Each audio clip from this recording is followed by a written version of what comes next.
नमस्कार, मैं नियाज खान और आप देख रहे हैं एनएमएफ न्यूज। भारत ने रूस से तेल क्या लिया, दुनिया भारत को लेकर बिफर गई और लगी आलोचना करने। और भारत की आलोचना करते हुए कहा कि रूस से तेल लेना इंसानियत का खून है और भारत को रूस से तेल नहीं लेना चाहिए।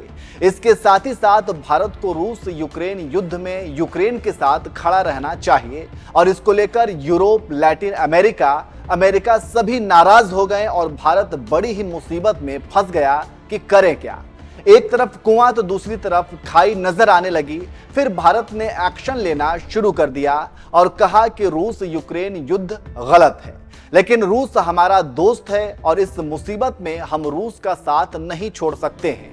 ये कौन भूल सकता है कि जब अमेरिका में बैठकर अमेरिका को जिस तरह से जयशंकर ने करारा जवाब दिया और अमेरिकी प्रशासन की बोलती बंद की, उसकी सभी ने तारीफ की। जयशंकर ने कहा कि जितना तेल हम लेते हैं उतना तो यूरोप आधे दिन में खत्म कर देता है। हम अपने हित जानते हैं और हम दुनिया को भी जानते हैं कि पीछे के साल किसने क्या किए। कोई हमें ज्ञान न दो, हम अपनी सीमा जानते हैं और रूस हमारा दोस्त है और तेल हम लेंगे। अमेरिका काफी रोता रहा और भारत को धमकी देता रहा, लेकिन भारत अपने पुराने दोस्त रूस को लेकर टस से मस नहीं हुआ। फिर शुरू हुआ खेल, क्योंकि दुनिया समझ गई कि भारत डरने वाला नहीं है और ना ही रूस का साथ छोड़ेगा। ऐसे में अब अगर भारत को समझना है तो प्यार से समझाना होगा। फिर दुनिया ने समझाया और भारत ने रूस यूक्रेन युद्ध को लेकर वो बात कही जो किसी की हिम्मत नहीं थी। पीएम मोदी ने समरकंद में रूसी राष्ट्रपति पुतिन को समझाया, युद्ध सही नहीं है।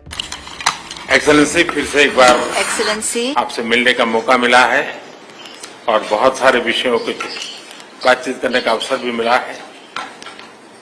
गत वर्ष दिसंबर में जब आप आए थे तब कई विषयों पर हमारी चर्चा हुई थी और उसके बाद भी जैसा आपने कहा कि अनेक बार हमारी टेलीफोन पर भी चर्चा हुई है और उसमें भारत और रशिया के बायलैटरल संबंध की भी बातें हुई है और दुनिया की जो समस्याएं हैं उसके संबंध में भी काफी विस्तार से हमारी बातचीत हुई है। आज फिर एक बार हम मिल रहे हैं और आज भी दुनिया के सामने जो सबसे बड़ी चिंता है और खास करके डेवलपिंग कंट्रीज को फूड सिक्योरिटी के, फ्यूल सिक्योरिटी की, फर्टिलाइजर की, ऐसी जो समस्याएं हैं हमें जरूर उन रास्ते निकालने होंगे और आपने भी उसमें पहल करनी होगी। उन विषयों पर भी आज चर्चा करने का मौका मिलेगा।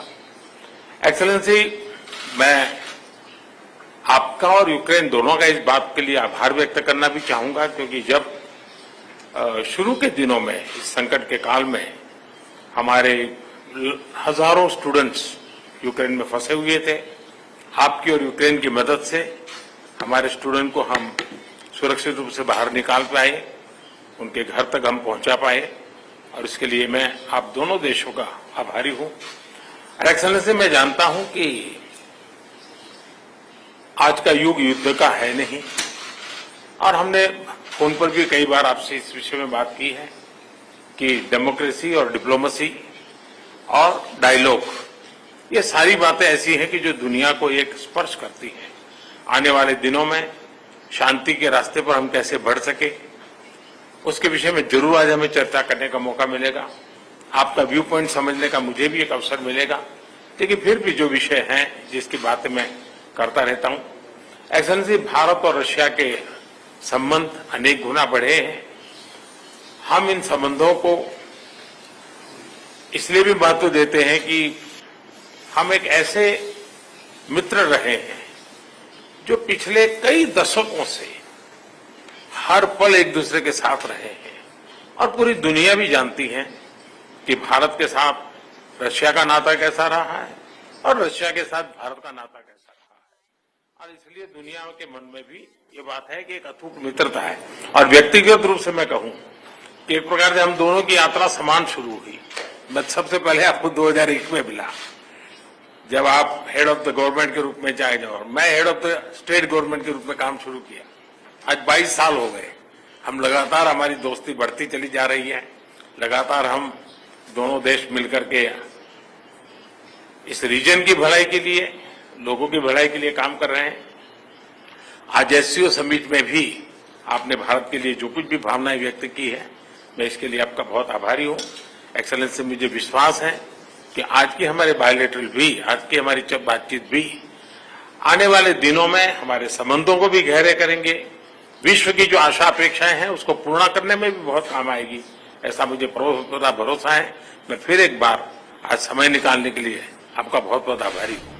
फिर क्या था, मोदी की बात सुन दुनिया के शक्तिशाली देश घुटनों के बल आ गए और सोचने लगे कि जिस रूस और पुतिन के सामने हमारी आवाज दब जाती है, उसी से भारत ने आंखों में आंख डाल करके बात की। ये बड़ी बात है। अब उसी को लेकर दुनिया भारत की तारीफ करती है और भारत से मदद की गुहार लगाती है। अब एक बार फिर से भारत ने रूसी तेल खरीदने को लेकर बड़ी बात कही है। जी हां, तेल को लेकर अब अमेरिका भारत को समझ चुका है कि भारत उसके आगे नहीं झुकेगा।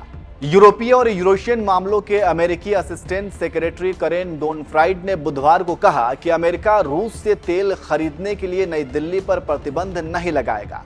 उन्होंने कहा कि भारत अमेरिका के संबंध सबसे अधिक अहम हैं। ANI की रिपोर्ट के अनुसार ड्रेनफ्राइड ने कहा कि हम भारत पर प्रतिबंध लगाने के बारे में नहीं सोच रहे हैं। भारत के साथ हमारा संबंध सबसे अधिक महत्वपूर्ण है। भारत जितना चाहे उतना तेल रूस से खरीद सकता है। भारत लगातार हिंसा की निंदा कर रहा है और बातचीत के माध्यम से विवाद को हल करने पर जोर दे रहा है। अपने नागरिकों के हित के लिए भारत ने रूस के साथ व्यापार जारी रखने का कड़ा रुख अपनाया है। ब्लूमबर्ग की रिपोर्ट के अनुसार दिसंबर 2022 में भारत ने एक दिन में औसतन 1.2 मिलियन बैरल तेल खरीदा, जो नवंबर में खरीदे गए तेल से 29% ज्यादा थी। तेल के अलावा भारत रूस से सबसे ज्यादा हथियार खरीदता है। रूस की तरफ से भारत को S-400 मिसाइल सिस्टम का 3रा रेजिमेंट जल्द मिलने वाला है। ये तो रही व्यापार की बात, लेकिन जो बात अमेरिका ने कही वो ज्यादा महत्वपूर्ण है, क्योंकि तेल को लेकर जो अमेरिका माहौल और धमकी दे रहा है अब नहीं देगा। इससे आप समझ सकते हैं कि क्यों अमेरिका का नजरिया बदला है और क्यों भारत को धमकाने से अमेरिका बच रहा है। इससे भारत की ताकत को समझा जा सकता है। अब देखना होगा आगे क्या होता है।